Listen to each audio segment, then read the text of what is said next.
আমি বড় দুঃখী মানুষ এই দুনিয়ার তরে, বাড়ি গাড়ি থাকার সত্ত্বেও জায়গা হয় না ঘরে। আজকে বছরের শেষ দিন 2024 আমাদের মাঝ থেকে বিদায় নিয়ে চলে যাচ্ছে। 2025 সাল আমাদের মাঝে আসতেছে, কিন্তু আজকে পবিত্র জুমার মোবারক কেউ পেয়েছে, কেউ পায় নাই বছরে। তাই আমার আকুল আবেদন থাকবে আপনাদের কাছে, আসুন আমরা এই পবিত্র বছরের শেষ জুমা আমরা পবিত্র জুমার নামাজ একসাথে পড়ি এবং প্রতিজ্ঞাবদ্ধ করি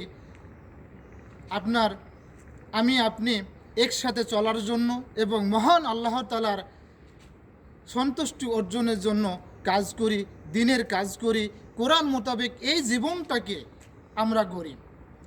কারণ এই জীবনটা, এই দেহটা মহান আল্লাহ তাআলা আমাদেরকে সৃষ্টি করেছেন একমাত্র এই দেহটা মহান আল্লাহ তাআলার উদ্দেশ্যেই উৎসর্গ করে দিই। আমরা 2025 সাল চলে যাচ্ছে, না 2025 সাল আসতেছে, 2024 সাল চলে যাচ্ছে। এই সালে জানি না কে কি করেছে, কে গুনাহ করেছে, কে আল্লাহর সন্তুষ্টি অর্জন করেছে। আসুন আমরা তওবা করে মহান আল্লাহ তাআলার পথে এগিয়ে যাই এবং 2025 সালটাকে আঁকড়ে ধরি। এই সালটা যেন আমাদের দ্বারা কোনো গুনাহ, কোনো পাপ, কোনো অন্যায়, কোনো দুর্নীতি এসব যাতে আমাদের দ্বারা না হয় এই প্রতিজ্ঞা করি। তাহলে মহান আল্লাহ তাআলা আমাদের ওপর খুশি হবেন এবং আমাদের ওপর রহমত নাজিল করবেন।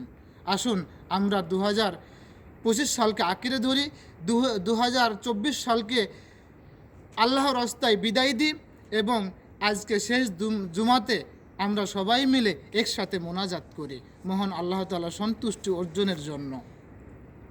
আল্লাহ হাফেজ।